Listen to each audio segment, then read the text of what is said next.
Hi guys! Welcome back again sa aking YouTube channel. So for today's video, mag-update naman tayo ng mga price and promo ngayong April 2025. So panibagong buwan na naman. So sa mga nagbabalak mag-avail ng unit ngayong buwan, so ito yung mga babanggitin ko is yung mga updated price and promo ng mga Samsung smartphone, tablets, and wearables. Pero bagong lahat, kung di ka pa nakasubscribe sa aking YouTube channel, palike and pa-subscribe ng aking YouTube channel para updated ka sa mga latest video na i-upload ko. So simulan na natin. Let's go!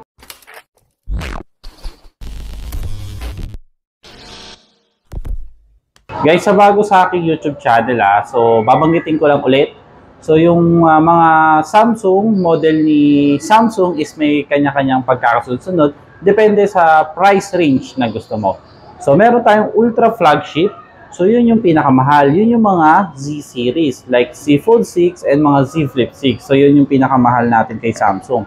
Kapag flagship naman, yun naman yung mga S series like S25 series and S24 series. So, yun naman yung mga flagship model ni Samsung. So, isa rin sa pinakamahal na model ni Samsung. So, meron din tayong mga mid-range. So, nandito naman yun like A36, A56, A26. So, yan naman yung mga mid-range phone, yung saktong budget lang ni Samsung. And then, meron tayong mga entry. So, yung entry, nandito banda sa dulo, like A06, mga A16. So, yan yung mga entry model ni Samsung. Kung gusto nyo is mga affordable phone po ni Samsung. So, yan yung segmentation na tinatawag natin sa mga model ni Samsung. So, depende na sa budget na hinahanap mo sa isang smartphone. So, yun yung hanapin yung series. So, unahin muna natin mag-update dito sa ultra flagship which is yung mga Z series and S series. So, guys, unahin natin mag-update dito sa mga flagship, S series, tsaka Z series. So, dito, ito pa rin yung pinaka-latest natin na S series which is yung S25. So, unahin muna natin sa S25 Ultra. So, price checks natin. So, may kanya-kanyang variant. Merong 256 gig, 84,990. 512 gig po is 93,990. So, ito po yung itsura ng ating S25 Ultra. Isa sa mga bestseller na flagship. Then, sunod natin yung S25 Plus. So, for 256, 67,990. 512 gig is 76,990. So, ito naman po yung Plus natin. Then for S25 base model po, so ganun din, for 256 gig is 51,990, 512 gig po is 60,990. Ito naman yung itsura niya. So mas maliit yung pinaka screen size. So naghahanap ng mga maliliit. So maganda to.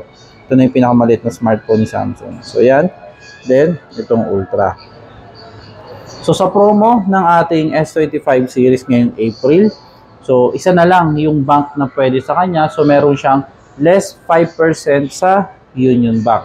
So, kung may Union Bank kayo, so up to 24 months yan, zero interest, less 5% back. Then, sa trade-in, so, kung gusto nyo mag-trade, may luma kayong phone para maka-discount ka pa. So, ito kasi meron pa siyang additional na 12,000 na less, plus yung value ng unit, 11,000 na less, then 10,000 na less. So, kung gusto mo maka-discount, so mas maganda makapag-trade ka para may additional discount. So, sa ibang card naman, pwede naman pa rin up to 24 months. BDO, BPI, Metrobank, PNB, Security Bank. So, pwede mga Union Bank, pwede yan mga naka 24 months, zero interest po. So, yan yung promo ngayong S25. So, dito naman tayo sa Z Fold 6. So, for Z Fold 6 natin, for 256 gig po is 105,990. 512 gig po is 113,990. 1 terabyte is 130,990. So, ito pa rin yung latest natin na Z series. Ayan siya. Then, for Z Flip 6 naman, for 256 gig is 70,990, 512 gig is 78,990. Ito naman yung itsura niya. So dito, ang promo natin ngayong April, pag bumili ko kayo ng Z Fold 6, is meron po siyang less 15,000. Any mode of payment po yan, mapa-cash, mapa-credit card. Then dito naman, sa Z Flip 6 naman, meron po siyang less 10,000. Ganun din, any mode of payment po yan, mapa-cash, mapa-credit card. Bukod sa discount po, meron pa siyang less 5% sa Union Bank. So kung meron po kayo Union Bank, mas makaka-discount ka pa po dyan sa Z Fold 6 and Z Flip 6. Pero pwede naman, kung wala kang Union Bank, other card, pwede pa rin naman, 24 months, wala lang discount. So yan, yung promo natin ngayon dito sa Z Series. So sa mga naghahanap pa ng S24 Ultra, so meron pa rin naman tayo. So from 84,990, drop price na po siya. So yan, 71,990, pero may less pa siya, additional pa na 5,000. Ganun din sa 512, less 5K. 1 terabyte, less 5K. So ito yung updated price niya. 71,990, discount 5K. 512, 79,990, discount 5K. So yan, yung S24 Ultra. So sa mga naghahanap, mga gusto pa, so yan, meron pa tayong S24 Ultra. Sa S25 Plus naman, so drop price na rin po siya. 256 po is 59,990. 512 gig naman po is 67,990. So sa mga naghahanap, discounted price siya. So ito lang yung Ultra is may discount pa na 5K. So sa promo din, sa card po, ganun din, pag Union Bank, less 5% pa din po siya. So, bukod pa sa less na 5K, meron ka pang less 5% kapag Union Bank. Pero kapag other card naman, pwede pa rin naman po up to 24 months. Zero interest. Then dito naman sa S24 FE. So, yung pinaka-price niya, 44,990. Pero drop price na to hanggang less 8K siya. So, 36,900 na lang 90. Itong S24 FE. 36,990. Yung pinaka price na lang niya. So, from 44,990. So, sa mga naghanap ng affordable flagship, FE yung tamang-tama po para sa inyo. Ganun din, less 5% pa bukod pa sa discount niya. So, ang gandang advantage na meron kayong Union Bank kasi naka-discount lahat ng mga phone ni Samsung. So, yan, 24 months pa rin, zero interest. Other card, ganun din, naka-zero interest pa rin po, 24 months. So, sabay na rin natin itong mga watch ni Samsung. So, for Watch Ultra po, ang price niya po is 40,990. Ito po yung pinakamahal na watch ni Samsung, Watch Ultra. Then, sa Watch FE naman, yun naman yung pinaka-affordable, 12,990. So, ito po, yung Watch FE niya. Then sa Watch 7 naman, dalawang klase din po siya. For 40mm, yung maliit, 16,990. So ito naman siya. Then for 44mm, 18,990 naman. So ganito naman po siya kalaki. So ang diferensya niya, ganito po siya. Konti lang. For buds naman po ni Samsung, is yung pinaka-affordable natin, latest, Buds 3, 8,990. So, ito po siya. Buds 3. And then, for Buds 3 Pro naman po, is 14,990. Ganito naman siya. So, Buds 3 po, pinakamahal po ni Samsung na Buds. So, ang maganda dito sa mga wearables na binanggit ko, once mag-avail ka ng mga yan, Z series, S series po, sinabay mo yung watch, less 35%. Sinabay mo yung buds, less 35% po yan kapag nag-avail ka ng mga Z series tsaka S series natin. So, meron siyang discount promo. So, magkaka-discount lang ang watch wearable natin kapag bumili ka ng unit. So, yan, discounted po yung mga wearables natin. Punta naman tayo sa mga A-series naman ni Samsung. So, maraming latest na A-series ngayon kay Samsung. So, ang pinaka-latest natin, so sa mid-range muna tayo, A56 and A36. For A56 po, yung 2568 gig variant niya is 25,990. So ito na yung bagong mid-range ngayon ni Samsung. So yan, ang ganda ng design, ibang-iba na yung design kumpara natin sa A55. For A36 naman is 21,990. So ito naman yung tsura niya. Wow, ang ganda. Ayan, ang ganda ng kulay. So dyan, meron pa rin tayong launch offer na tinatawag. So meron po siyang less 2,000. Pero hanggang April 15 na lang po yan, yung launch offer natin na tinatawag. So, discounted ka pa. Sa credit card offer naman, up to 24 months, zero interest po yan. So, naka 24 months, zero interest po kapag credit card. So, sa bundle, wala pang bundle. So, discount lang. Launch offer. A26 naman. Ito naman yung bago natin. So, for 1286 gig is 15,990. For 256 gig, 8 gig, 17,990. Ito naman, yung itsura niya. So, ang ganda ng mga bago natin ngayon. So, dito, wala siyang promo ngayon. So, ano lang siya, release lang talaga siya. So, pero marami na rin po tayong available na unit na ganyan. A16 5G 256 8 gig 13,990. So ito pa rin yung A16 natin. Then for A16 LTE 128 gig 4 gig RAM 9,990. So yan. Yan sa mga affordable unit. Entry level natin.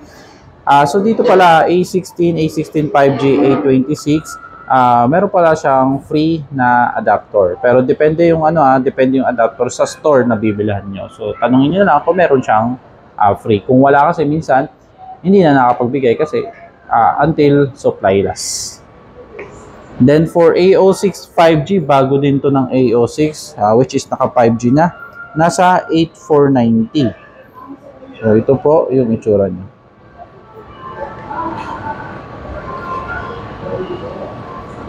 Ayan. So, yan. May promo naman yan. Less 500. So, magiging 7,990 na lang siya. So, yan ang ating AO6 5G.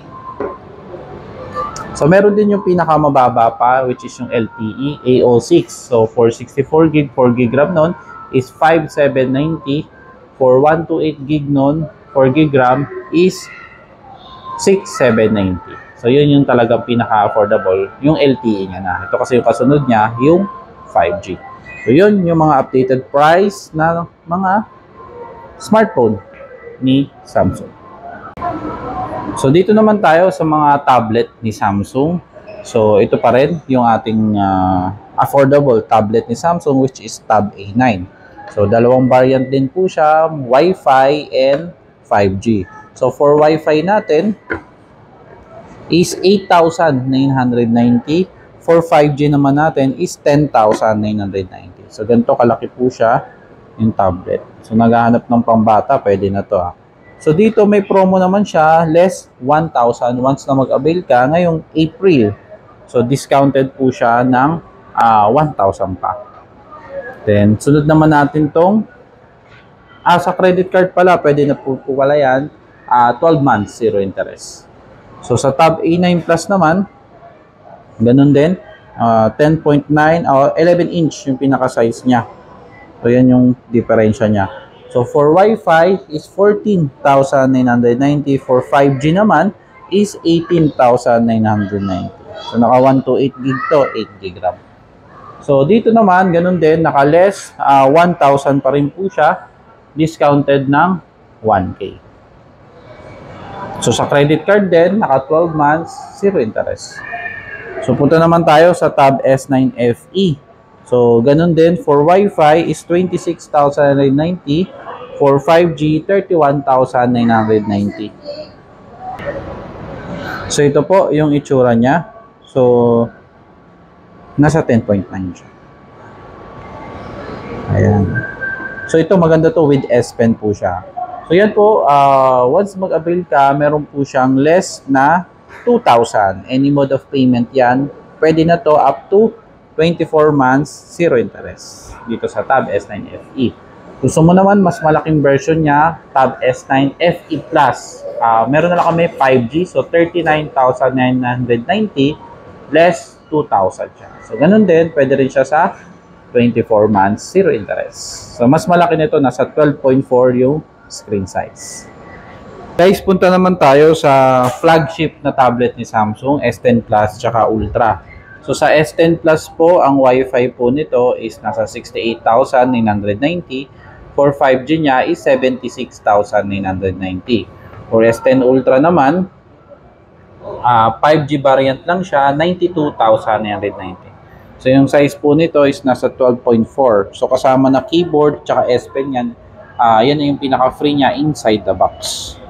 Then dito naman po, 14.6 naman yung size niya. So ganito siya kalaki. So ito yung pinakamalaking size ng tablet ni Samsung para na rin kayong laptop. So with keyboard yan and touchpad tsaka yung S Pen.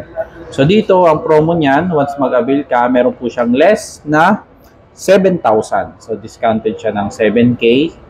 Any mode of payment yan, mapa-cash, mapa-credit card. Ganun din, naka-zero interest naman yan up to 24 months. So yan yung mga updated price and promo ng mga tablet natin. So yun po yung mga price update natin and promo ngayong April 2025. So dito yung location po namin sa mga nagtatanong is dito sa Samsung SM City Fairview, 3rd floor, Cyberzone. So meron po kaming, sa mga gusto po mag-inquire, meron po kaming FB account. So which is yung Samsung Fairview. So pwede po kayong mag-chat doon about concern and mga inquiries ngayon sa Samsung. Then dito sa store namin, meron din tayong ino-offer dito like trade-in. So your old device. So once na meron kang lumang phone, pwede nyo i-trade dito sa amin para magkaroon kayo ng additional discount. Then sa mga naman natin, financing. So sa financing natin, so mga naka-zero interest sa home credit, and then yung bago nating Samsung Finance Plus. So yung Samsung Finance Plus, zero processing fee, in-offeran din po ng zero down payment. So wala pong dagdag sa Samsung Finance Plus. So zero interest sa mga walang credit card, ID lang po yung kailangan namin sa financing. So yun, kung sa mga suggestion nyo, pwede kayo mag-chat kung ano man yung mga gusto nyo suggestion. Comment nyo lang sa comment box dito sa ating video. So muli, kung di ka pa nakasubscribe sa aking YouTube channel, palike and pasubscribe ng aking YouTube channel para updated ka sa mga latest video na i-upload. So sa mga gusto din pala mag-order online, nasa description ko po yung website, official website ni Samsung. So pwede kayo mag-order yan. Free delivery yan nationwide. So again, maraming salamat sa panonood. Hanggang sa muli. Bye-bye!